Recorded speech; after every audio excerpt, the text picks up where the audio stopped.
Ayiwongika. Abongona PJP. Chokwadi. Propaganda jambanja. Propaganda jambanja. Awafana ngebanana kawo. Ndewezo msomo. Ayiwa batomboyithi. Muzwa. Ininika ayifuthi. Tothumani. Ayiwa twamisa kungobata mjara. Wesa wafana bakhe. Twitter ka roadblock every corner. Mashingo ejeriko. Roadblock every corner. Mashingo ejeriko. Nwafana nga Twitter wewe. Shima keyboard uri. Kuti hapana zviriko. Hapana varongomhanyisana zvitoyi mwana tsika banana. Kungati nyepeka kuti zvikunyozonyepa zvikudaro but ava vanogona inozi chiko Adobe Photoshop ngavagadzirika poster new campaign handika total BBB ndeyakayo kuti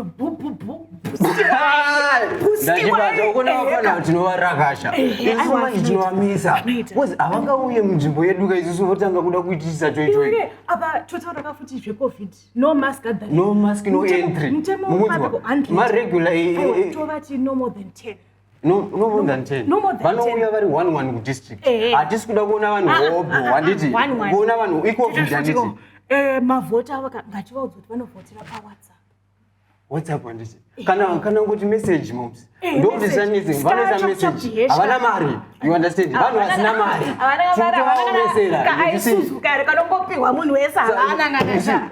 Hatitafuni vanhu vakadaro. Isusu tinongova rakasha moms. Chingonyerera kuti zei. Chikonyera hakuna chinobuda chikonyera kuti zei tofonera ka munhu wedu organize my youth uvaudze futi my youth abvumira pa 60 toda vanhu kawanda vapano vauta zvekuti akwa aiwa to tumbwa munovapa tumbwa tumavhambula tote wagona takaenda make sure tikatawana tende yekugadzira mavhambula handi.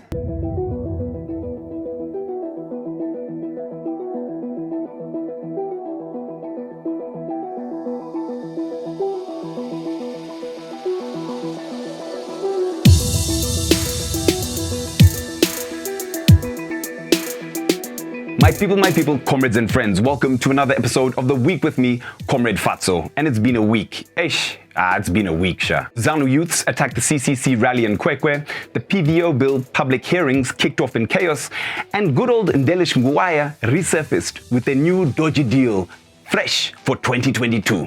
But first, CCC took its by-elections campaign to Kwekwe and Gokwe, where it was met with violence and intimidation. The Gokwe rally was tear-gassed by the ZRP, while the Kwekwe rally was attacked by armed Zanu thugs. Midway through Chamisa's speech, Zanu PF youths bombarded the place, armed with iron bars, spears and machetes, killing one CCC supporter and leaving at least 17 injured. Varubita violence, awaswani wedu, dokumbira kuti vanhu mufambe, vanhu vapeklopo, youth yose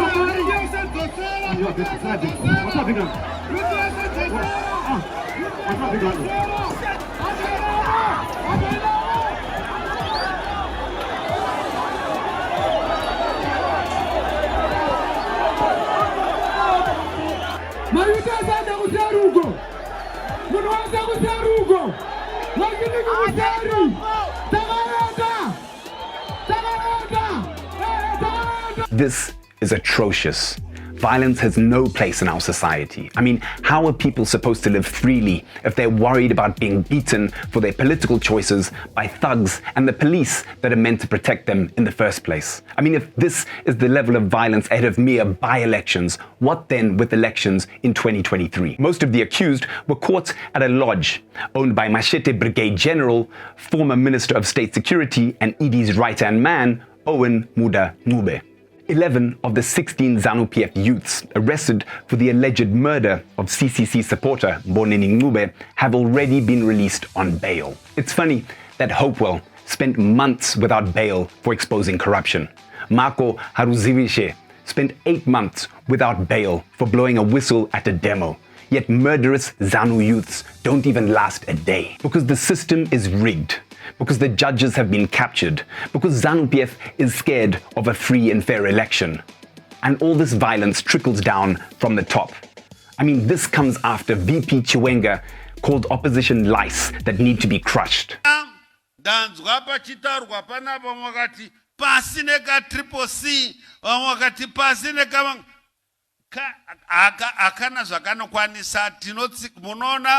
kana inda ichitswanyiwa nedombo munoisa paruware motsika mokuya mosha kana nhunzi inoshayiwa chekudya. We know where talk of lice and cockroaches leads, Comrade Chiwenga, and we don't want to go to that dark place. But you know what? I can't put it as well as Mukanya, the legend Thomas Mapfumo. Tatiti mbotaura nenyaya yatiri kunzwa iri kutenderera pasi rino rose. Dzine nyaya yatiri kunzwa, nyaya inotyisa zvikuru. Tinonzwa kuti kukwekwe uko kwakaitika mashura nezviratidzo. Kune mukomana akabayiwa nepfumo, achibayirwa kusapota shamisa, achibayiwa nevanhu vezanu, mathags ezanu. Ndinoda kubvunza mubvunzo. Ma-elections amuri kutaura aya, amuri kuti ari kuitwa muna 2023. Muri kukwidzana nani kana muchiuraya vanhu vari kukukwidzai? Zviri kureva chii? Zviri kureva kuti ndo democracy iyo? Hakuna democracy yakadaro. Iwe Mnangagwa unofanirwa kunyara iwewe. Kana uri president wenyika yose, hausi president weZanu kwete. Aiwo, hatisati tambozoona zvakadaro. Unonyadzisa zvikuru Mnangagwa. Ibva pachigaro, iwe naChiwenga muri tu. Nana china masayo vesawo, ibvai pazvigaro. Siyanai nezvepolitics. Yeah, siyanai nezvepolitics madhara. Jesu, guys, nakuzeti isai location pakuru. Into zese ndinaleya chiri Iwe zvakataura wani mudhara zvinoona kuseri kwestadium. kundo zvanakana kuikona. Turoya vanhu nevambata basa. Primary kapa iwe uziziya. Uyaraska. Iyo. Kara, webanaba. Saka. Chatotanga kagesi. Chatotanga. Inina kumana ngibile pa stage. Batotanga kana uchaenda stage. Sanga tikuchamirira kumashure. Kango basa ngorova. Kungora chizi. 3 minutes kungorova vanhu kuzwa. Ngira internet ndambomhanya. Tumbonyasupiwa mari yekuti tiite zvinezvo. Pema 10 mari apa. 10 mari. Ndikupiwa 5. 5 mari. Uchandiswa. Unotumbopuwa mari. Pozvibhodhoreni. Saka tinonga tiri kuenda kamujara. Ukagoto uzoura chibhodhoro. Guys, zvakadhakwa kezvo. Tibatanzika 10 yenyama.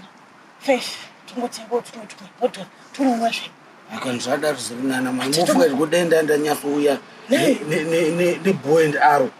Apa vabata vapfuma bata. Saka tita zinchada. But woneka pa engine 10 kaboys.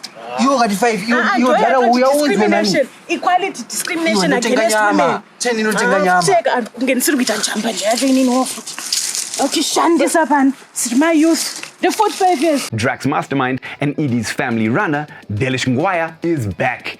No, not back in court, back in corruption, as he landed a $344 million deal with the Harare City Council without even going to tender, without even the knowledge of the actual mayor. Such a mbinga, that guy, eh? Local government minister July Moyo cunningly summoned the councillors to a meeting while the city's mayor, Jacob Mafume, was in court for a routine remand hearing. Moyo stormed into council and presented a document to the councillors that were left after the fake opposition, MDCT, had recalled the others. Moyo declared that the dodgy Albanian company, Georginix BV, aims to invest 344 into a waste-to-energy project at the Pomona dump site, and he prodded the councillors to sign off on the agreement. The shady company, Georginix BVX, is these two controversial Albanian businessmen and is fronted by none other than Delish Nguwaya of the Drugsgate fame. Obviously, Zimbabwe Anti-Corruption Commission pounced to put a stop to this. No, they didn't. But okay, so maybe the Presidential Anti-Corruption Unit, SACU, they pounced and did something. No, because Edie's son, Sean Mnangagwa's vehicle was parked outside Town House for over an hour doing, monitoring of the dairy. The deal supposedly aims to generate 22 megawatts of electricity to be sold to ZESA when it's fully functional. However, the reality is that this is looting in broad daylight. daylight. And here's why. Harare, which has been dumping its waste for free, must now pay Georginix BV to take the rubbish. The city will pay Georginix BV $40 per ton delivered. The stipulated daily delivery is at least 550 tons, or a minimum of over 200,000 tons per year, translating to 8 meter for Georginix BV in the first year. This then increases so that from 2027 until 2052, council will be paying a minimum of 14.6 meter annually to this dodgy company. Saka, they are not investing. They are looting money from us ratepayers and residents of Harare. To break it down in simple terms, Harare's mayor, Jacob Mafume, put it like this: our rubbish is our coal. Everywhere in the world, people get paid for delivering refuse, not the other way around. We can't even afford to buy chemicals for water or fix our roads. Try telling residents that we are paying a foreign company over $1 million monthly to accept their rubbish. This deal has major Sir Wicknell vibes. If Zesa losing $5 million was not enough the first time, then why don't we try losing 344 meter? Takayenda. Other news, CCC said they would ban public journalists from their rallies. We have enough mechanisms to make sure that we will protect citizens who come to our rallies. Once bitten, twice shy. That also entails that those who are associated with Zanu PF may not be able to have access to our rallies. And that entails across the spectrum. Because we've seen that our own laxity, our own magnanimity and generosity is being abused. We will limit access to our venues to those who are genuine journalists, who are not working for Zanu, and we know you. We will not allow you. That's counterproductive, comrade. Banning journalists, it's a slippery slope. All journalists should be allowed to cover your events, independent or state. Ene Mr. Chiwenga, ndiudzei kuti munowana maposti kuti Minister of Health, mweita Vice President, zviri kufamba sei? Makaenda kuchikoro chipi chehealth, muri doctor here? Hamusi doctor, asi muri kuzipa mabasa asiri enyu. Hamunyareri. Ibvai pachigare ipapa, muri kukanganisa. The PVO Bill public hearings kicked off this week in all 10 provinces as the Hurment tried to force through its bill that's meant to clamp down on civic organizations. But the citizens had something else planned. Totally.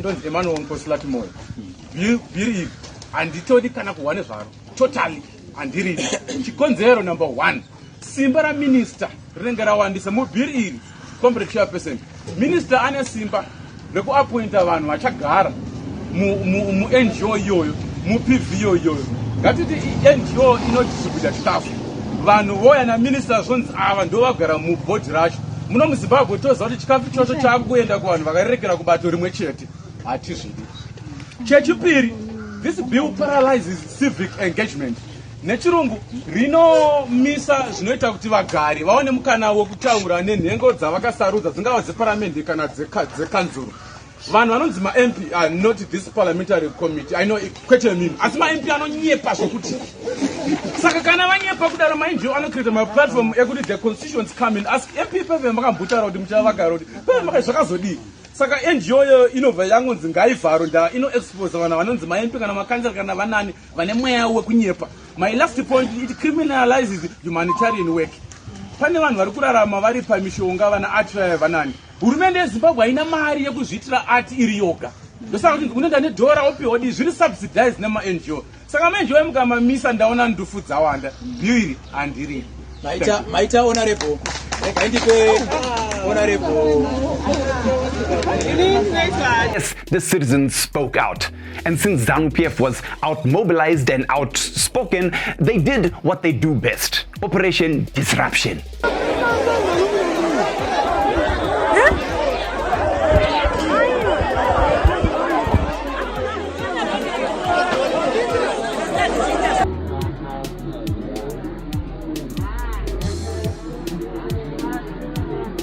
Because if you can't beat them, beat them. That was the slogan as Zanu PF youths nearly turned the PVO public hearings into a WWE wrestling cage match. We hope the government stops fighting civic organizations and the opposition and fights something worthwhile like corruption. Or more importantly, kopo na passion java. Iti kopo, kopo, passion java kopo, kopo. Anda, kopo, kopo na kopo, kopo, unge makopo. Shame guys. Maridziwanuga. If you support the important work that civic organizations are doing, then contact Parliament to voice your opposition to the PVO Bill. Email the clerk at Parliament. You can also participate in Parliament's public hearings on the PVO Bill and make your voice heard. To find your nearest venue, you can check out kubatana.net, or you can contact your MP and ask them why they're not letting the people speak at these disrupted public hearings. Together, we can #stop the PVO Bill. Join us on the week. Follow Magamba TV on social media. I've been Comrade Fatso. This has been the week. You have been the people. Thank you. Send your rubbish to Delish Nguwaya and Futsek. Amunyariri, Mr. Mnangagwa. Munofanirwa kunyara siyana ine zvamuri kuita izvo.